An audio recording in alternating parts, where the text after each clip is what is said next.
कल आपके ही एक टीवी चैनल पे एक शो में कल मैं बैठा हुआ था, तो वहां पे वो बात कर रहे थे कि एक मिलिटेंट को मारा, क्योंकि आप श्रीनगर में हैं या फिर कश्मीर तो ज्यादा, मैंने कहा कि आप बेहतर आप बता सकती हैं। उन्होंने कहा कि उसको पहले पकड़ा गया, फिर उसको ले जाया गया, वहां से एक पाकिस्तानी भी बरामद हुआ, मतलब उसने फिर फायर किया सिक्योरिटी फोर्सेस के ऊपर और उसमें 2 सिक्योरिटी के लोग जख्मी हुए और वो बंदा जो है वो मारा गया पाकिस्तानी।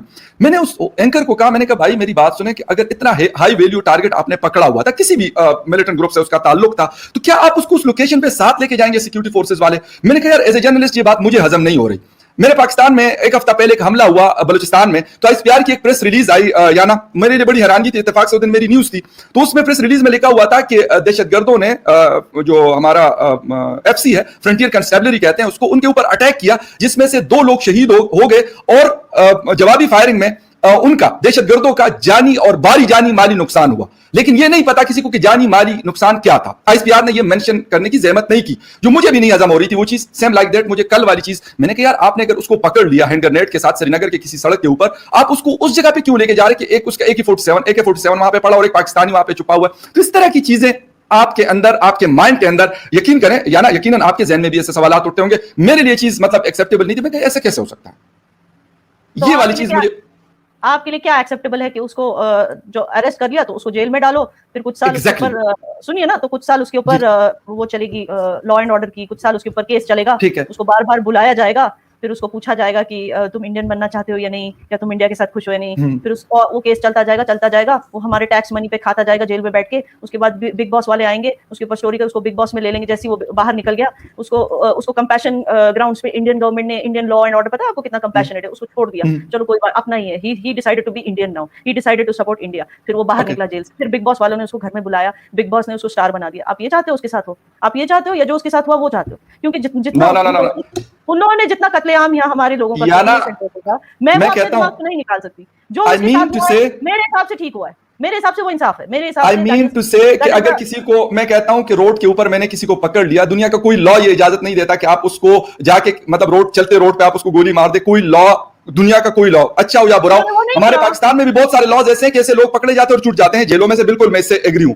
लेकिन मैं अगर इसको ये कहूं कि यार आप उसको जुडिशियल किलिंग शुरू कर दें, तो ये एक्सेप्टेबल नहीं है। ये एक पॉइंट है मेरा। आपने खुद का, उन्होंने कहा जुडिशियल किलिंग किया, वो वहां पे इंट्रोस्पेक्शन के लिए गए थे, उसको लेके इंस्पेक्शन के लिए गए थे, और वहां पे उसके अपने पाकिस्तानी फ्रेंड ने उसको मार दिया। अब इसमें इनकी क्या गलती है? खुद भी तो घायल हुए हैं उसमें।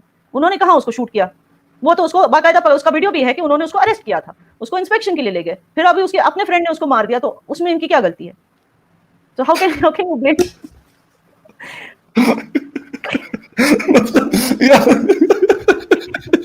ओके, इस चीज को छोड़ जाते हैं। बिल्कुल सेम लाइक अ फिल्मी स्टोरी जो इंडियन मूवीज होती है, मतलब मैं मूवीज कम देखता हूँ लेकिन कभी कभार देखता हूँ, तो इस तरह की चीजें मुझे देखने को मिलती है। पाकिस्तान में भी खैर इस तरह की चीजें ऐसे नहीं है कि नहीं है, लेकिन मैं कहता हूँ कि गलत है, वो गलत है, यहाँ पे भी गलत है और वहां पे भी गलत। अच्छा एक चीज आखिर में, अभी ड्रोन अटैक्स की बात करते हैं।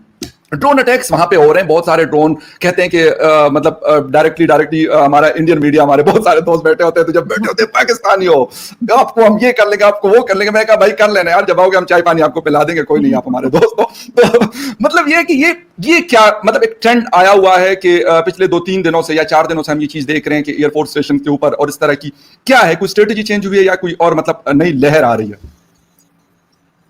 देखिए ये तो मुझे नहीं पता, ये स्ट्रैटेजी तो नहीं चेंज हुई है, but definitely it is एंगरिंग a lot of people in the Indian defence. बहुत सारे लोग मतलब इस चीज से, क्योंकि जब हमने सीज फायर की बात की है, इन्हें लग रहा है कि जस्ट बिकॉज हमने सीज फायर की बात की तो पाकिस्तान ने अब नया तरीका शुरू कर दिया इंडिया को अटैक करने का। तो ये दिस इज, आई मीन हमसे ज्यादा आई थिंक या आप लोगों के लिए वरीसम फैक्टर है, क्योंकि अगर ये पता है वो शेर होता है ना, उसको अगर ज्यादा कर दें ना, ज्यादा छेड़ दें, तो फिर वो शेर कुछ भी कर सकता है। ऑलरेडी यहाँ के लोग बार बार कह रहे हैं एक और बालाकोट करो, एक और सर्जिकल स्ट्राइक करो, वो माने या ना माने वो ठीक है, लेकिन हमें करना है। वो फाइनली पाकिस्तान जाके मीडिया में माने ना माने डैमेज तो हम करके रहेंगे। तो वो पाकिस्तान के लिए ज्यादा खौफनाक चीज है कि यहाँ पे ड्रोन अटैक्स हो रहे हैं, क्योंकि जब तक इंडिया इस तय तक पहुंच के, और अगर कहीं से आपके लिए खुदा न खास्ता अगर कहीं से निकलता है कि पाकिस्तान, वैसे इट डज शो कि पाकिस्तान का ही हाथ है इसमें, क्योंकि इसमें जीपीएस फिट किए हुए हैं ड्रोन्स में, इसमें आईडी प्रॉपर टारगेट के साथ इनको भेजा गया है यहाँ पे एयरफोर्स स्टेशन को ही उड़ाने के लिए। तो इट इज ऑब्वियस कि ये कहां से हो रहा है। मगर अच्छा जी या ना बात कर लेते हैं। चीज ये है कि जब हमने सीज फायर का डिसीजन ले लिया है दोनों देशों ने, तो फिर ये दूसरी तरीके से अटैक करने की क्या जरूरत है? ये मतलब पीस क्यों नहीं रख सकते? दोनों देशों के बीच में पीस क्यों नहीं रख सकते? अब ये तो जब डायरेक्शन से ही पता चलता है, इट्स नॉट पॉसिबल कि हमने खुद अपने एयरफोर्स स्टेशन को उड़ाया, जिस डायरेक्शन से है उसी से पता चलता है कहां से आया ड्रोन। तो अब जब हमें ये चीज पता है, आपको भी ये चीज पता है, तो इस चीज की मतलब उसको कहते हैं उंगली करना हमारे बॉम्बे में कहते हैं। तो ये करना आप लोगों को छोड़ देना चाहिए, क्योंकि अननेसेसरी इसमें क्या होता है, फिर एक बालाकोट होगा, फिर एक सर्जिकल स्ट्राइक होगा, फिर ये बोलेंगे कि अभी तो हम पीओके लेके रहेंगे। लेकिन यार एक चीज मुझे बड़ी मतलब हैरान करती है, वाइंड अप कर रहे हैं, लेकिन एक चीज मुझे बड़ी हैरान करती है कि आप लोग कहते हो कि बालाकोट में हम कर लेंगे, ये कर लेंगे। मतलब यार मुझे एक मैं ये पाकिस्तानी नहीं सोच रहा, मैं एक इंडिपेंडेंट पर्सन सोचता हूँ कि यार कोई भी मुल्क है दुनिया का, बेशक वो छोटे से छोटा मुल्क हो, वो पाकिस्तान हो या वो अफगानिस्तान हो या वो बांग्लादेश हो या कोई भूटान चुटान या नेपाल हो, मतलब इस तरीके से जैसे चढ़ दौड़ना कि हम ये कर लेंगे हम वो करेंगे, ये वाली मेंटालिटी क्यों? मुझे सच्ची में मुझे इस बात पे बड़ी हंसी आती है, मजाक नहीं कर रहा, मैं बिल्कुल सीरियस बता रहा हूँ।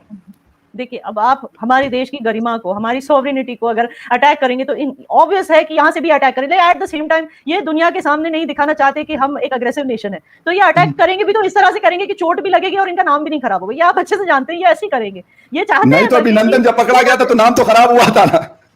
कौन पकड़ा गया? अभिनंदन। हाँ, तो अभिनंदन पकड़ा गया, लेकिन उसको छोड़ा भी तो गया, पाकिस्तान गवर्नमेंट ने। वो तो एक बात सही है, लेकिन वो तो एक जिसे कहते हैं ये थोड़ी होता है, लोग मतलब रशिया वाले जो अमेरिकन स्पाइस को और इन तरह के लोगों को छोड़ देते हैं। मैं ये नहीं कहता कि उनको कोई बस आपने पकड़ लिया तो बस ये कि सारी जिंदगी आपके पास रहेंगे, मैं नहीं कह रहा हूं, लेकिन एक सिंबॉलिक होता है कि यार आपके पास वो बंदा आया, उसका जहाज आया या उसको आपने पकड़ लिया, ठीक है। वो ये थोड़ी होता है कि आप किसी पायलट को अगर पकड़ लेंगे तो बस वो सारी जिंदगी के लिए पाकिस्तान में आप उसको बंद कर देंगे, ऐसा तो पॉसिबल नहीं है। मतलब ऐसी चीज तो नहीं हो सकती, लेकिन फिर भी एक चीज तो नजर आई। लेकिन मैं कहता हूं कि मुझे बाद औकात ऐसा नजर आता है, मैं अक्सर हिंदुस्तान के दोस्तों, मैं एक और चीज आपको याद दिला दूं कि अभी आप जिसको हमेशा टैग करते हो कि जैसे पूरे बलूचिस्तान का जो रीजन है, जो सारे बलूचिस्तान में जो प्रॉब्लम्स होनी, उसका रीजन है कुलभूषण जाधव। अब उसके लिए भी इंटरनेशनल, उसके लिए भी तो ये हो गया है, मतलब आईसीजे ने बोल दिया कि इसको मिलना चाहिए लीगल काउंसिल। तो दिस जस्ट प्रूव्स कि इंडिया अगर अटैक करती भी तो इस तरह से करती है कि कोई निशान नहीं छोड़ती और इंटरनेशनली अपना इमेज भी नहीं बिगाड़ती। तो इससे खतरा किसको है बताइए? इससे खतरा तो पाकिस्तान को ही है, क्योंकि हम अपना काम भी कर जाते हैं and at the same time कोई सबूत नहीं छोड़ते पीछे। और अगर कोई सबूत पीछे रह गया तो पाकिस्तान मजबूर हो जाता है उसको छोड़ देने के लिए, तो या उसको लीगल काउंसिल देने के लिए। तो इसलिए सबूत तो जब 27 फरवरी को यकीन करो वीडियो में आपके साथ शेयर करूंगा कि श्रीनगर के ऊपर हमारे जहाज चल रहे हैं और बाकायदे एक निशान बता रहे कि ये वाली ये जगह, ये वाली ये जगह। तो मैं तो कहता हूं कि अगर वो ऐसा होता है, वो भी दिन के टाइम में 11-12 बजे का टाइम है कि वो वहां पे वो चल रहे हैं, लेकिन होना नहीं चाहिए। एट द एंड मैं यही कहूंगा कि इसका कोई फायदा नहीं है आपके पास भी। वो हमारे पश्तों में कहा जाता है कि हर कोई अपने मुक्के को ना, काबली मुक्का जो होता है अफगानियों का, वो कहते हैं बड़ा मजबूत होता है, तो हर कोई ये कहता है। ठीक है, अफगानिस्तान में मतलब एक अफगानिस्तान सॉरी कह रहा हूं, हिंदुस्तान में एक पावर, एक सारी चीजें, लेकिन जिनके पास ज्यादा पावर होती है उसका जिसे कहते हैं दिल बहुत बड़ा होता है और वो बहुत हौसले वाले होते हैं। ये चीज होनी चाहिए, ना कि लोग वहां पे हमारे मीडिया के दोस्त बस वो चीखो पुकार शुरू कर दे कि मोदी जी बस तुसी जहाज उड़ा के ले जाओ और चढ़ दौड़ो पाकिस्तान के ऊपर। तो ऐसा जी याना, thank you very much. The best solution is कि कॉन्फ्लिक्ट सिर्फ लोगों का दिल जीत के ही जीता जा सकता है। That is the best solution इसमें, because end of the day या तो सिविलियन जो बॉर्डर पे रहते हैं वो मरते हैं, या हमारे जो जवान हैं, सोल्जर्स हैं आर्मी के, वो आपके हो या हमारे हो, वो मरते हैं। तो उनकी भी तो जान है, उनकी भी तो फैमिली है, तो उनके लिए हमें सोचना चाहिए कि एक, and it is very important कि देखो यूजुअली मुझे इंडिया का पता है, जो वादा करते हैं उस पे कायम रहते हैं। As an Indian I can tell you this, जो हम वादा करते हैं, तो अब ये आपकी तरफ से है कि अगर आपने वादा किया है सीज फायर वायलेशन का, आपने वादा किया है पीस तोड़ने का इंडिया, तो अब आपकी तरफ है कि आप भी उस पीस को मेंटेन करें। नो डाउट अबाउट इट, बिल्कुल सही कहा आपने। अगर इस चीजों को हम एक दूसरे के साथ बात करके और इसको खत्म कर सकते हैं मेरे ख्याल में। अगर जिसे कहते हैं नॉर्थ कोरिया साउथ कोरिया एक दूसरे के साथ रह रहे हैं और दो जर्मनी अलग अलग ईस्टर्न एंड वेस्टर्न उन्होंने कर दिया, तो मेरे ख्याल में हम लोग क्यों नहीं कर सकते? हमारी बहुत सारी चीजें आपस में मिलती हैं।